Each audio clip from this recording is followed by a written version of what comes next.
بسم اللہ الرحمن الرحیم۔ رجب اور ماہ شعبان یہ دو مہینے ماہ رمضان میں اللہ کے مہمان بننے کا مقدمہ ہے۔ جب بھی کسی کا مہمان بننا ہو تو اس سے پہلے تیاری کرتے ہیں، اس کی شخصیت کے مطابق ہر بندہ تیاری کرنے کی کوشش کرتا ہے۔ جس کے مہمان بننا ہے ویسی تیاری کریں، اور یہاں ماہ رمضان میں اللہ رب العزت کا مہمان بننا ہے۔ اللہ رب العزت نے پہلے دو مہینے رجب اور شعبان تیاری کے مہینے بنائے ہیں۔ ماہ رمضان سے پہلے رجب اور شعبان میں روزہ رکھنا مستحب ہے۔ روزہ رکھنے کی وجہ سے انسان تیار ہوگا اللہ رب العزت کے دسترخوان پر مہمان بننے کے لیے۔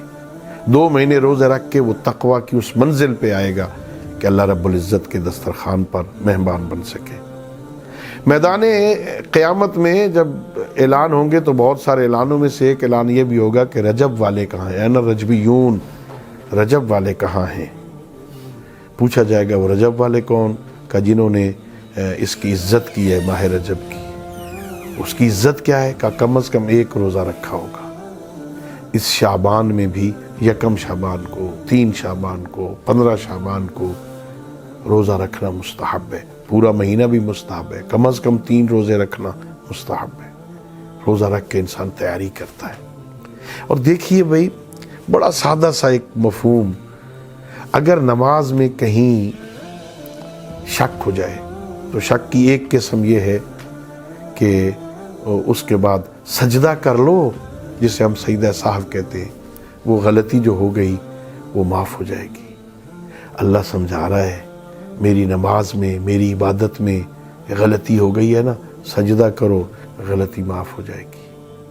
یعنی زندگی میں کہیں غلطی ہو جائے تم سے تو سجدہ کر لو، میری بارگاہ میں آ جاؤ، میں معاف کر دوں گا۔ یہ مہینے ہمیں اس بندگی کا ڈھنگ سکھاتے ہیں، خدا کی بارگاہ میں آنے کا طریقہ سمجھاتے ہیں۔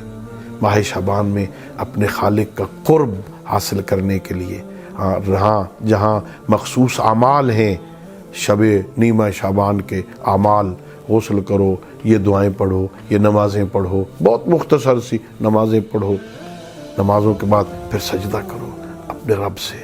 15 شعبان کا روزہ رکھو تقوی کی طرف، لعلکم تتقون۔ روزہ تو تقوی کا ذریعہ ہے۔ ہاں، ہم اس قابل ہو جائیں کہ ہم ماہ رمضان میں اللہ رب العزت کے دسترخوان نعمت پہ بیٹھ سکیں۔ اللہ رب العزت ہم سب کو ان دنوں میں تیاری کرنے کی توفیق عطا فرمائے۔ وآخر دعوانا الحمدللہ رب العالمین۔